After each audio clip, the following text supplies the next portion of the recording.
Somos estudiantes de la Universidad Tecnológica de Honduras, donde estamos cursando la asignatura de Ética Profesional impartida por la catedrática Carmen Durón.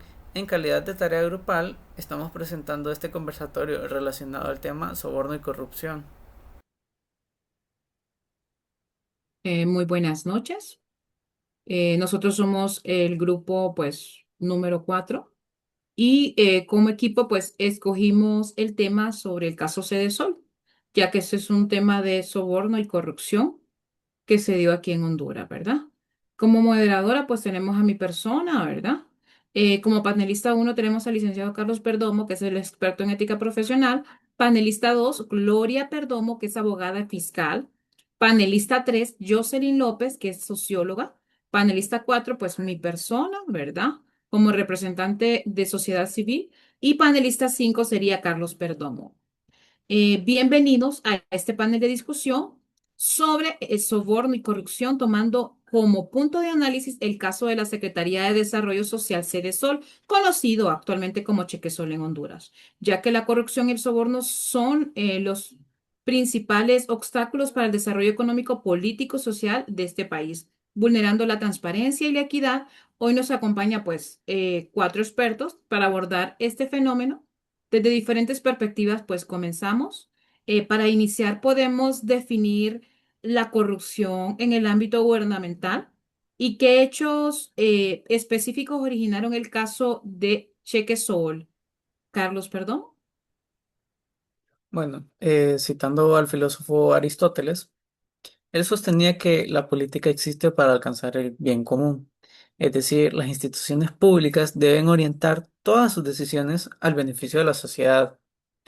Cuando un servidor público utiliza estos recursos del Estado para favorecer intereses personales, intereses particulares, la función pública pierde su verdadero propósito y debilita la confianza que los ciudadanos depositan en las instituciones. Viendo el caso de Sol, más conocido como Cheque Sol, analizándolo desde una perspectiva ética y filosófica, podríamos decir que la corrupción no es solamente la violación de la ley, es una ruptura del pacto moral que existe entre Estado y ciudadanía, como lo mencionaba anteriormente. Quien ocupa un cargo público administra recursos que no le pertenecen, sino que pertenecen a toda una sociedad. Por ello, su responsabilidad no es buscar beneficios personales, sino velar por el bienestar colectivo. También me gustaría resaltar el pensamiento de Immanuel Kant, que él afirmaba que una acción es moralmente correcta cuando se realiza por deber y no por conveniencia. Un funcionario íntegro no actúa únicamente porque exista una ley o porque existan sanciones, sino porque comprende la responsabilidad que lleva a desempeñar un cargo público y que tiene responsabilidad con y para la ciudadanía.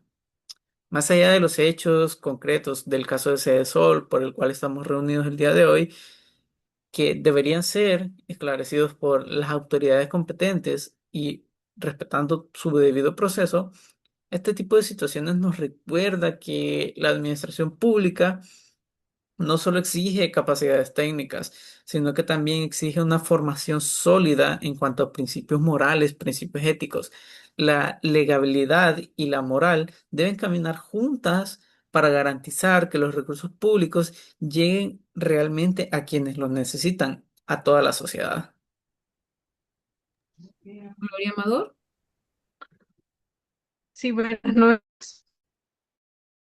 Enfocada en el proceso judicial, el marco legal del Ministerio Público y el principio de presunción de inocencia, desde un punto de vista, ¿verdad?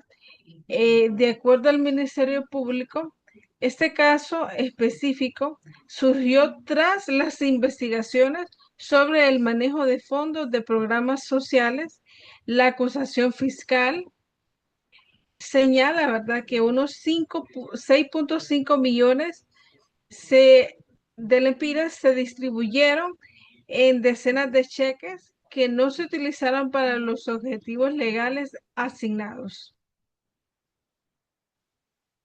A raíz de estas investigaciones fiscales, ¿Cuáles han sido las acciones legales tomadas y bajo qué principios se están rigiendo actualmente, Gloria? Que el Ministerio Público requirió a varios exfuncionarios públicos y a la presunta comisión de delitos de fraudes contra la administración pública y el uso irregular de recursos del Estado. Sin embargo, bajo el principio de presunción de inocencia, corresponde únicamente a los tribunales determinar las responsabilidades penales definitivas en ese proceso que sigue todavía en desarrollo. Carlos Perdomo. Ok, desde una perspectiva política, este caso nos obliga a analizar sobre el uso del poder. Cuando existen señalamientos de que recursos públicos pudieron haberse utilizado para favorecer intereses políticos, el problema deja de ser únicamente administrativo y se convierte en un desafío para la democracia. En un Estado democrático, los recursos deben administrarse con imparcialidad y orientarse al interés general. Si estos recursos pasan a ser utilizados para proyectos políticos o beneficiar a determinados grupos, se rompe el principio de igualdad que existe entre ciudadanos y se distorsiona la competencia democrática. También es importante aclarar que corresponde exclusivamente a los tribunales determinar las responsabilidades penales, respetando siempre el principio de presunción de inocencia que la compañera anteriormente mencionaba. Sin embargo, desde un análisis político, estos casos evidencian la necesidad de mantener una clara separación de entre los recursos del Estado y los intereses de los partidos políticos. Cuando esta frontera, este límite desaparece, también se debilita la legitimidad de las instituciones públicas. Más allá de lo legal, ¿cuáles son las consecuencias reales de que se desvíen fondos de secretarías orientales al desarrollo social? Jocelyn López. Ok, muy buenas noches. La corrupción en el ámbito social tiene consecuencias que van mucho más allá de los números o de las cifras. Cuando los fondos destinados al desarrollo se desvían, los primeros en sufrir son las familias más pobres, las comunidades rurales y los grupos que dependen de los programas sociales para poder sobrevivir. Entonces, cada lempira que se pierde representa una escuela que no se construye, un centro de salud que no se equipa, una beca que no llega a un estudiante o una familia que no recibe un apoyo alimentario. ¿Qué necesita entonces en este caso de Chequesol? Los recursos que debían aliviar la pobreza se usaron para fines políticos. Y eso genera una cadena de injusticias, se frena un progreso, se profundiza una desigualdad y se debilita la confianza en estas instituciones. Es por eso que la corrupción no solamente es un delito administrativo, sino una forma de violencia social, porque priva a los más vulnerables de sus derechos y de sus oportunidades. Cuando los fondos sociales se usan para poder comprar lealtades o financiar campañas, se traiciona el principio de igualdad y se erosiona esa confianza en la ciudadanía. Es por eso que combatir la corrupción no solamente es una cuestión legal, sino también una defensa de democracia y de dignidad de un pueblo hondureño. Carlos Perdomo. Bueno, pues además del impacto que se ha mencionado anteriormente sobre los sectores vulnerables, también existe un daño institucional del que muy pocas veces se habla.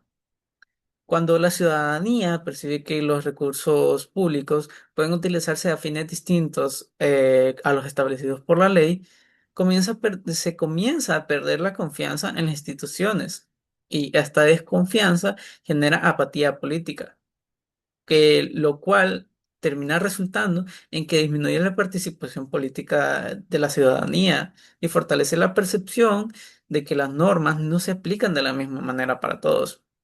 Citando al filósofo Jean-Jacques Rousseau, sostenía que la legitimidad del Estado nace de la confianza que los ciudadanos depositan en él. Si esta confianza se rompe por actos de corrupción, por el uso indebido del poder, también se debilita la democracia y el Estado de Derecho. Por esto, combatir la corrupción no consiste únicamente en recuperar recursos económicos, también significa recuperar la credibilidad de las instituciones públicas y garantizar que el poder público sea ejercido exclusivamente a beneficio de la sociedad, como hemos venido comentando. Frente a esta realidad y para evitar que casos como Chequesol se repitan, ¿qué medidas urgentes se deben adoptar en la administración pública y cuál es el rol de la sociedad?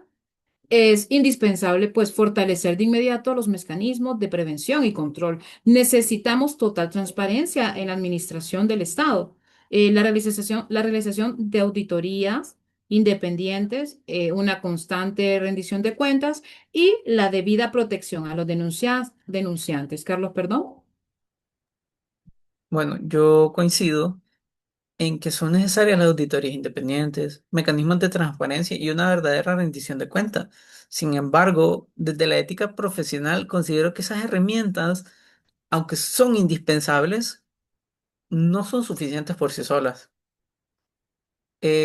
Vuelvo a citar a Kant, él decía que una acción es verdaderamente moral cuando se realiza por deber y no únicamente por miedo a una sanción. Un servidor público debería de actuar correctamente porque comprende que administra recursos que le pertenecen a toda una sociedad. Combatir a la corrupción también implica fortalecer la educación ética, promover auténtica cultura de servicio y fomentar a una ciudadanía formada que participe activamente, que exija rendición de cuentas y rechace cualquier forma de corrupción, incluso como muchas veces se consideran normales e inclusive pequeñas. Así es.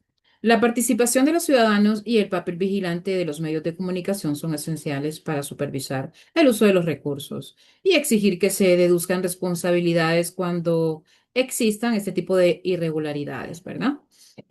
Agradecemos a nuestros panelistas. Como conclusión, el caso Cedesol nos deja una gran enseñanza, pues contundente. La administración de los fondos del Estado debe guiarse estrictamente por la ética, la transparencia y la legalidad. Solo mediante una cultura de integridad colectiva y el respeto a la ley se podrá recuperar la confianza de la población y asegurar que los recursos beneficien a quienes de verdad necesiten. Muchas gracias a todos por su atención.